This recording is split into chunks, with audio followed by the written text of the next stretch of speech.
Hey guys, Alan Williams here. Thanks for watching our video. So today's topic is something that we get asked a lot about. We're thinking about doing some home remodeling projects and we want to do the items that are going to give us our best return on investment. And so we're going to come up with a list of the top 5 places to put your money when doing home remodeling projects. But because we're all about service and providing value, we came up with an additional 2, so you get 7. So let's start. The first one is going to be the kitchen. You've heard the kitchen is the heart of the home. And when we're showing houses to clients, that's the room that most buyers want to see. And that's where they spend most of their time. When they're going through the house, they're kind of, glancing in rooms, but in the kitchen, they spend their time there and they're envisioning themselves there. And they're looking at how much room it has, if it's open to the family room, if the appliances are newer or in style, how many people can they fit in this space, what's the view like, can you see the backyard from the kitchen. But one of the things that I've noticed is if a kitchen is smaller or if it's not open to the family room, but it's updated, buyers will still give the house a fair shake. If the rest of the house will carry the home and they have to deal with maybe the kitchen not being perfect, they'll sometimes say, okay, you know what, let's go with it. But if it's a situation to where the kitchen is outdated, then they turn around and they're done at that point. So the kitchen is a great place to put your money in. There's a few different ways that you can update a kitchen. You can go with a light remodel where maybe your cabinets are that light oak that's kind of orange, that's really out of style right now. White seems to be the thing that's in. So you can bring a painter in and have those cabinets sprayed. And if you've got a good painter, boy, it's tough to tell if those were factory finish cabinets that are white or if somebody came and painted them. The one thing that I will tell you is do not try to paint them on your own. I have seen some absolute train wrecks where you could just see the paint has run, the paint's chipped off, and there's an art to it. And some painters are really good at it and some painters are so-so. But it seems like a lot of the homeowners that do it, there's just a technique that they're missing and they're not getting the job done. You want that buyer to open up the cabinet door and really see, gosh, is this the factory finish or not? So new hardware on the cabinets, maybe putting new backsplash in. Subway tile backsplash, dirt cheap. You can put subway tile backsplash in your kitchen for, $500 to $1,000. Stainless steel appliances versus white or black appliances that are 15 years old.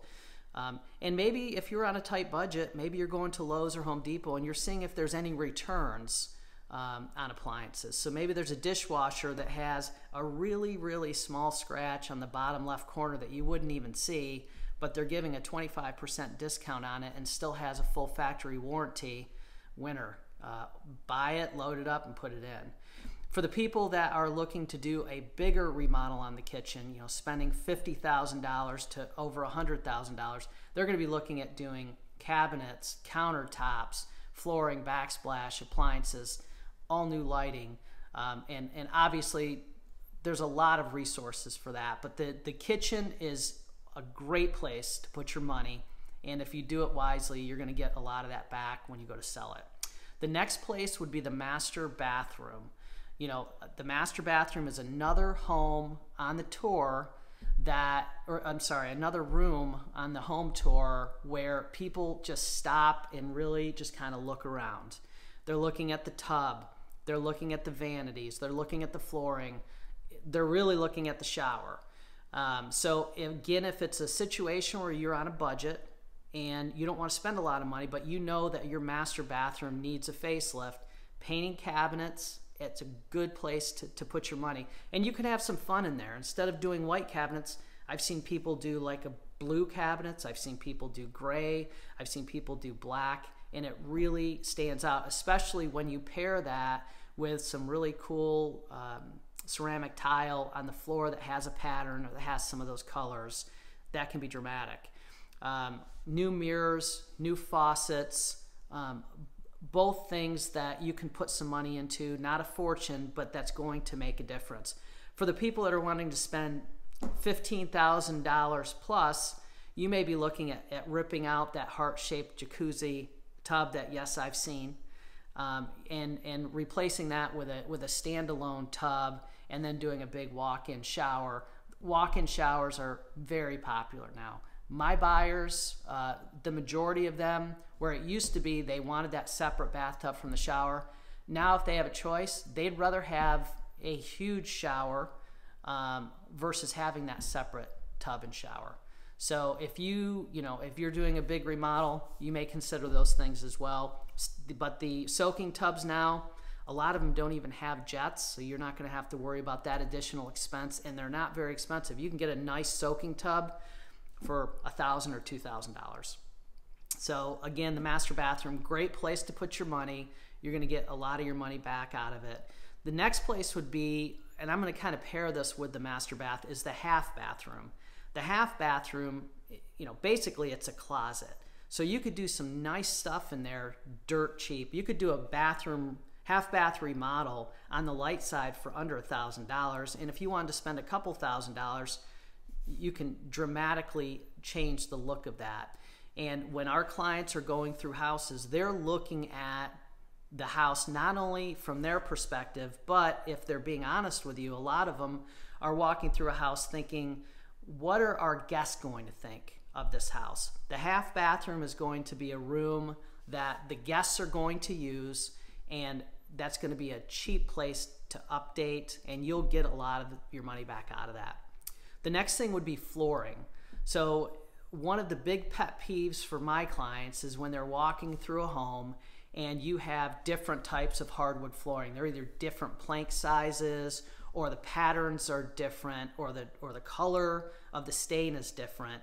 And a lot of times there'll be a room, a dining room that has a smaller size wood plank next to an entryway that has twice as large of a wood plank size. And it just doesn't match well, it doesn't flow well. So if you've got carpeting that's 20 years old, and as well as you've taken care of it, if you've shampooed it, if people have taken their shoes off, likely the corners, the edges are just going to be stained just from the years of sitting there.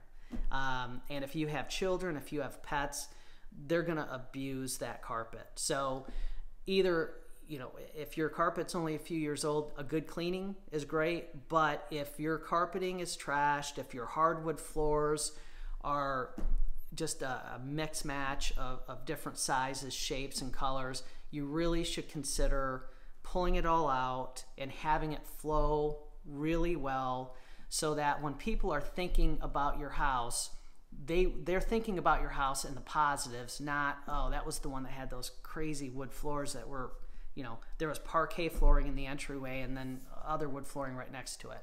So again, flooring, not always the cheapest update, but you will get a fair amount of that value back, or that investment back. The next one I'd say is probably the number one place to put your money.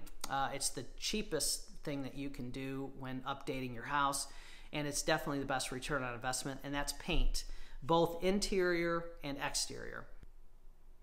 If you've given your kids freedom to pick the colors of their bedrooms, and you've got one bedroom that's IU red and you've got another bedroom that's fuchsia color, you're really going to want to neutralize those. On the main level, in the basement, making sure that the walls, the baseboards, the doors, the windows, the paint looks good.